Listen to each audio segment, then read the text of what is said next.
Hey, Decathlon Gamer, welcome back to PCM24 Yeti, episode 23.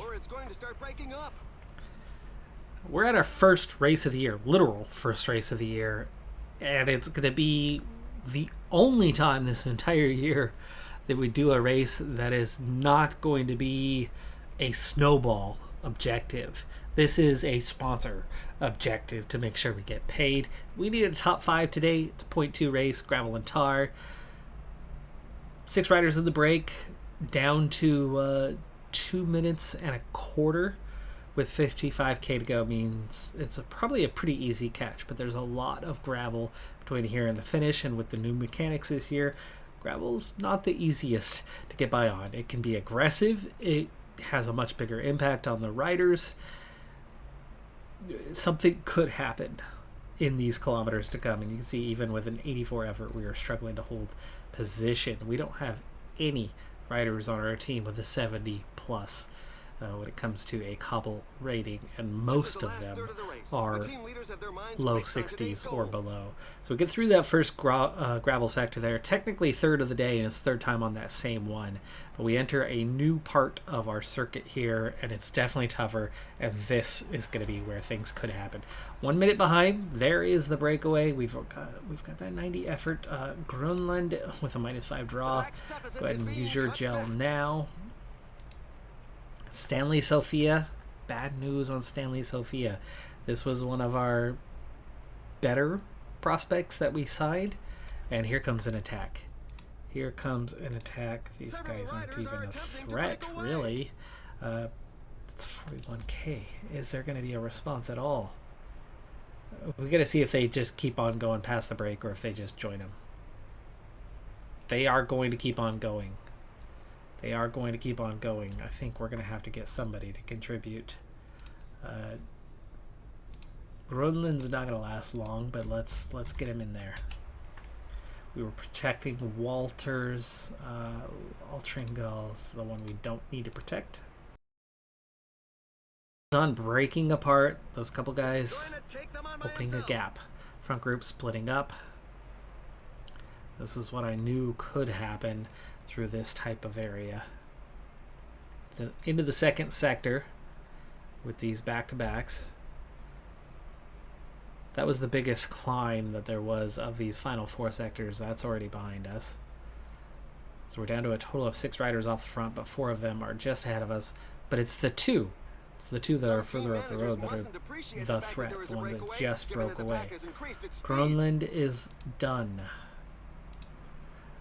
Remember, we have a new sprinter on the team. It's Zhu. Zhu's not cobble rated. He's going to have a hard time with gravel, but being protected. He has a hard time with flat rating, but being protected. If he's got anything left, that sprint rating will come in handy. And it looks like we're all of a sudden facing a little bit of difficulty when it comes to holding position. Walters nearly getting dropped. Sophia given the last. We have another attack. We have another attack. Okay. We just got to make sure we don't lose too much ground. Grönland is dropped. We're down to 52 riders. Alright, we're through it. 20k to go. One last short gravel sector. 33 left in the peloton.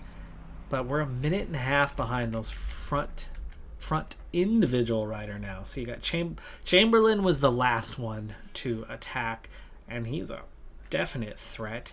Meringue doing the work is making it hard on us. Gaithaman is a decent sprinter, but not very well cobbled. He's okay.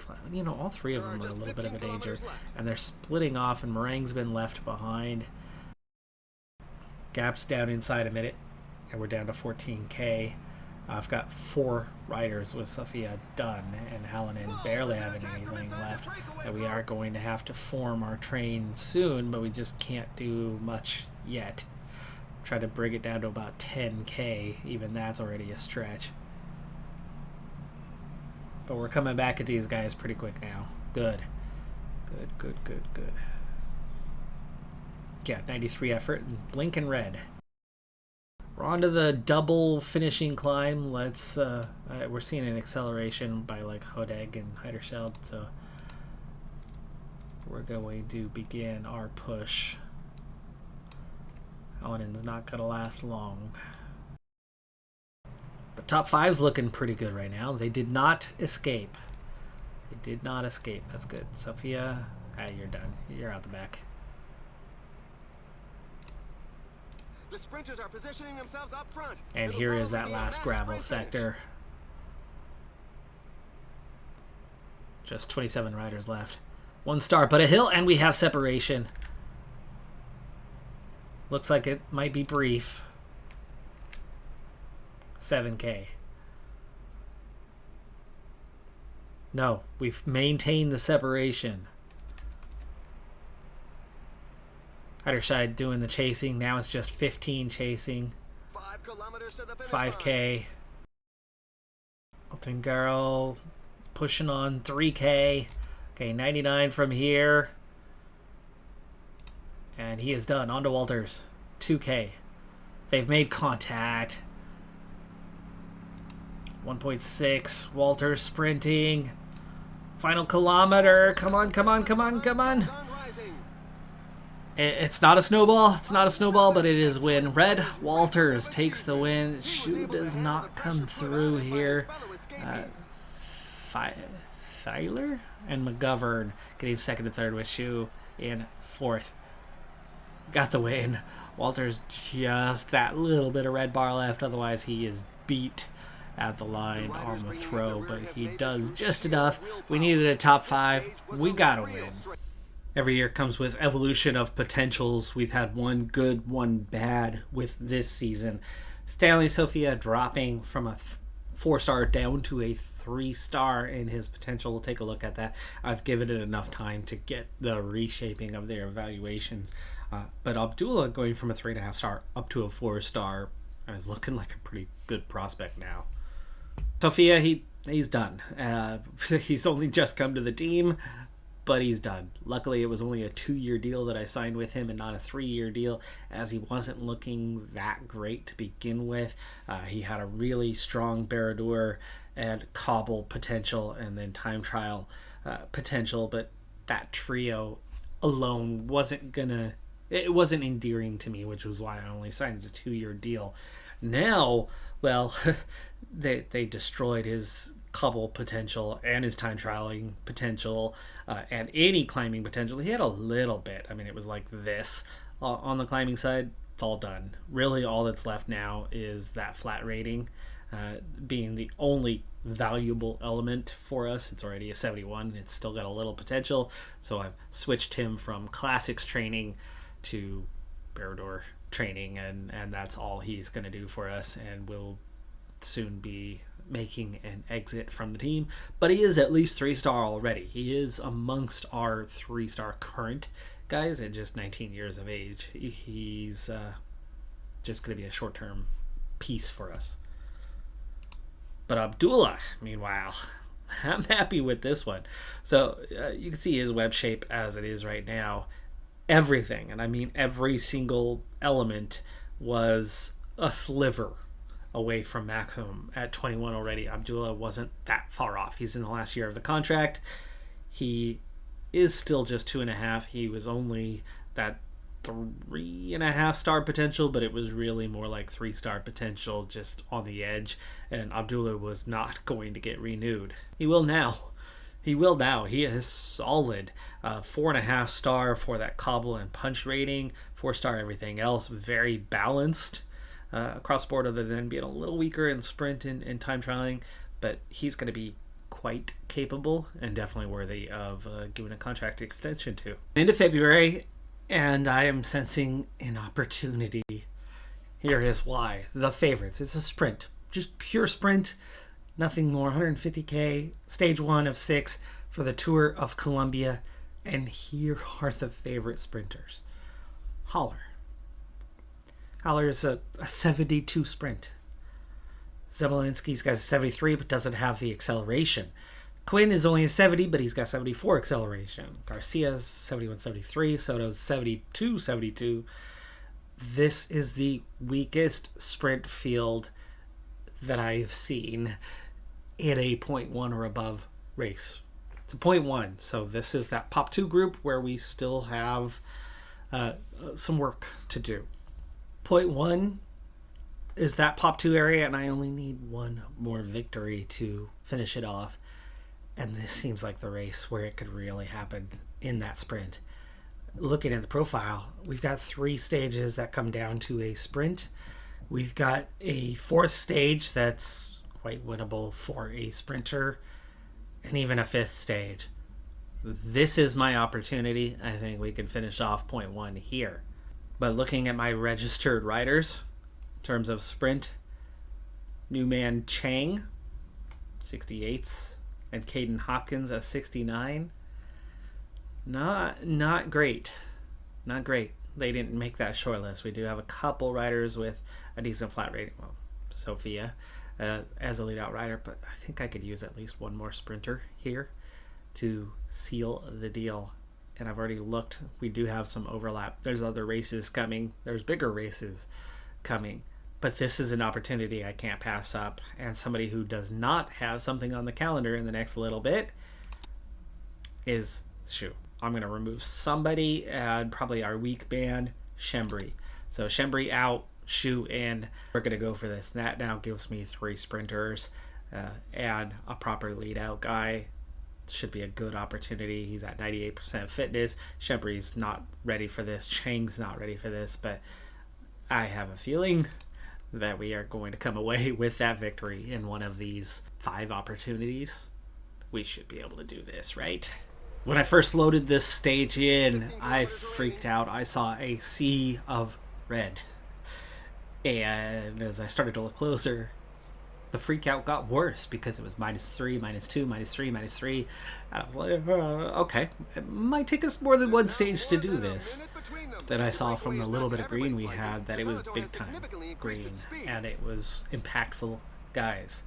Zhu, the main guy, +5. +5 for the one that it matters. 76 sprint, 74 acceleration, very capable. All I need is a decent lead out, and he can win today. But the breakaway still has a 1.5-minute advantage, and there's 5 riders. It is not a done deal. It is absolutely not a done deal yet with 10K to go. See, we're not even closing up on him with the red bar gone from Hallinan. So on to Giotti, and it might take us more than one stage. 8K. Front group starting to split up, but that's only one rider that's coming back towards us right now, as we now have 7K to go, and we're going to be on to Chang, who should be sprinting, doing a lead-out job for us, and that's just not happening under the circumstances. 6K. Splitting up further, but still a minute 21 behind. We do not have the firepower, we do not have the flat ratings to pull this back from the looks of it, and I have a feeling that this is it. This is it's going to take us more than one day to do this. They come back together. We're still not pulling it back. We've pulled back 15 seconds in 6K. Sophia sprinting. Hopkins still having to lead out because I need a sprinter to lead it out. And so Zhu, as we get inside 1K, they're going to cross the finish line. Took more than one day. Zhu, does he even win the head-to-head sprint? He runs out of red bar just before the line. He does win the sprint for 5th place. Usually I love this type of profile, but this is going to be a hard one. We've got a pretty poor draw to -8 as a team. The good news, though, breakaway has already been reeled in. We've got 13.5K to go on this one. We've already formed our training, gotten started setting off, and I think there's a good opportunity to split the field. But the problem is, Hopkins is the only punchy guy. He's got a -2. Zhu, obviously the sprinter, but not punchy, might not make it through the climb, and we really lack support today as 3 riders attack here late on. But again, that's going for that sprint point, and really not seeing too many threats here as we get inside 10K to go, but I'm already down to 4 guys. Hallinan giving me a little bit more effort. Sophia is ready to take over, but I kind of just trying to help us out here just a little bit. There we go. Okay, so on to Sophia, on to those last 4 guys. Field is already starting to break up a little bit, and all we have to do is navigate this one and only climb 4.3k. 4.5% is all it is, but we need Hopkins or Zhu still to be capable at the end of it. We're down to 2.5k on the climb. Sophia nearly out of the red bar. We're going to just keep right on pushing. Max 99 effort for him, which is a little less tempo. You can see Zhu is struggling. Nobody's overtaking us right now, but here comes Keplinger, who is definitely one of the favorites, and we're going to have to catch back up to him. We're about 1k from the top. So Giotti will have to take over here in a moment. I think now's the time. Giotti's got to go. This is going to destroy Zhu because we're not yet at the top. But 2 guys have gotten away. This is Holler's the favorite. 2.4k. Oh, way too late for gels. Okay. 1.7. Hopkins, take it over. Zhu does not have much in the tank. This is not sprint territory. Yeah, this is not our day. Not our day. It's going to take more than 2 days to get this done. We just didn't have enough punch in us, and definitely didn't have the sport. Bad day for the draw. Bad 2 days for the draw overall in terms of plus minus 0 neutral is what everybody's supposed to be at. But we are all over the place. Stage 1 was an almost opportunity, and we won the sprint, but just breakaway held on. Where today was, we were not built for today. The right guys, really only one punter in this field. Looks like we're going to have to rely on the sprints, which is the next 2 stages. Meanwhile, we jump halfway around the world because we have overlapping races, and we are in Anatolia in Turkey for the tour of Antalya. It's another 0.1. The funny thing is this field is crazy deep with 4 riders of 75 plus sprint capability and a whole wealth of other riders that have about a 73 plus, 73, 75 sprint. So we're overmatched. Our best sprinter is at the other race. Wasn't scheduled to come to this one anyway. And as we have 14.8k here, I feel like our opportunity is almost better because, well, we have an extra rider. We have decent draw on race day condition, and Lubers, who's going to be our sprinter today, at a 72 is not great, but we'll see if that's actually competitive. Our big thing today is, can we even get out front though with the depth of field? Breakaway nearly caught. Last hill of the day right now, a little downhill swing, and then we go flat all the way to the finish. And we're about to go inside 10 kilometers, so it's we're very much hitting the final phase here. And there's some sprint teams though that are looking really strong, but as overmatched as we are for this one, it feels like an opportunity. 6k down to my final 3 riders. So it's very early to be just now getting inside 5k. We're short a rider, and I'm not sure I can get Abdullah in there. Can I get Abdullah in there? Abdullah is in position. Yes, Abdullah is in position. 3k. Abdullah's going to have to start soft sprinting. Oh, he goes, but Grunland can't go with him. Grunland can't go with him. So does it break everybody else? No, not even close. And we get hung out. We got blocked. We got blocked. One guy squeezed through. The rest couldn't go. And a Filipino! Could you come? Takes the win. Hell yeah for the Philippines. Back in Colombia. Stage 3. It's a sprint stage. And our draw is okay today. It's the first time we've had a positive draw. Whichever side of the world we were on, whichever one of these, it's a good opportunity. And it's the first positive draw we've had on this side of the world anyway, with our races. But with 24k to go, I'm not sure that this is going to happen. For one thing, the breakaway seemed under control, and then all of a sudden they opened the gap up relatively rapidly. We've chased hard throughout. This peloton is yo-yoing. It's split in half. This is anything but flat for a sprint stage. Even though the elevation change is minor, it's constant undulation. It's up, down, up, down, up, down. And it's really taken a toll on the riders. But for now, we're hanging in there. And for now, the sprinters and the lead-out guys are setting up okay. Zhu only has a +1, but it's a 74-72 sprint for him today. So it's a definite chance with 13K to go.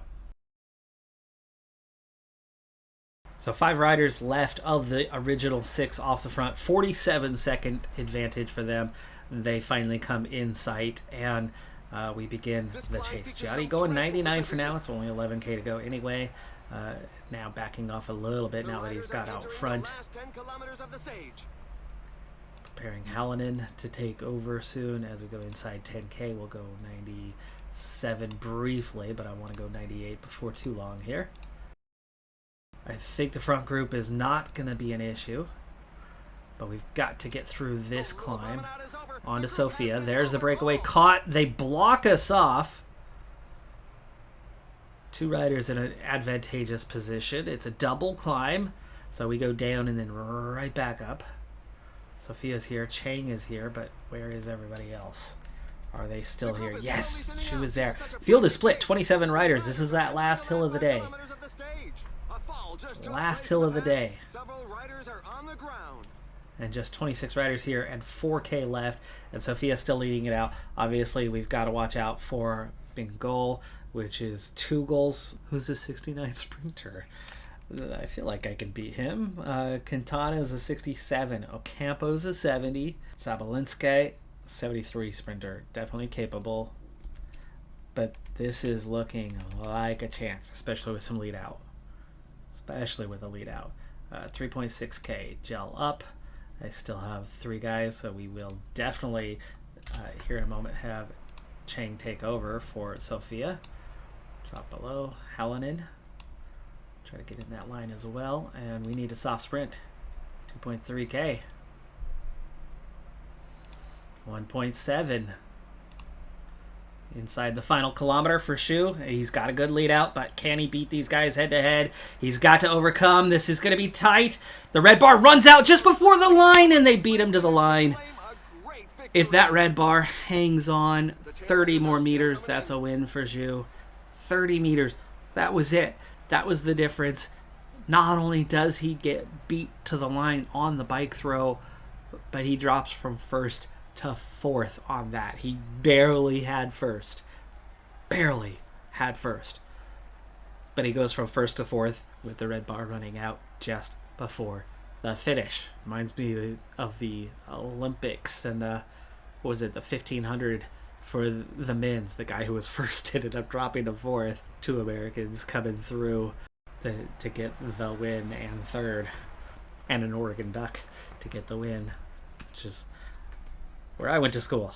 Oh, so close on a couple of occasions. Like I said, that profile, that undulation was hard. And Zhu, those last 2 hills hurt him, and he didn't have as much red bar for the final run. We had the train, we had the lead out, we had the guys there, we were in position. Position wasn't fantastic, and so we had to start our sprint a little early to get forward and get ahead. And then Hopkins was able to carry through, but then Zhu carries through, gets out front, just runs out of red bar. And that came down to those 2 hills. The undulation and his profile of not having that punchiness hurts him. Hopkins can handle hills a lot easier than Shu can, but Hopkins doesn't have the top speed that Shu has. So it's like, depending on profile, what do you use? And this is like, if Hopkins had a better race day condition, he would have been the guy today. You've got that trade-off. You've got to make those decisions. That hurts. Like, we're so close. This .1 is a matter of time. We still have 3 more stages here, though one of them is a mountain stage, so that's not going to happen. So 2 more opportunities on this race, and that other race looks probably a bridge too far. The depth of field is probably a bit too much on that one. We had a good draw on that first one and got 19th.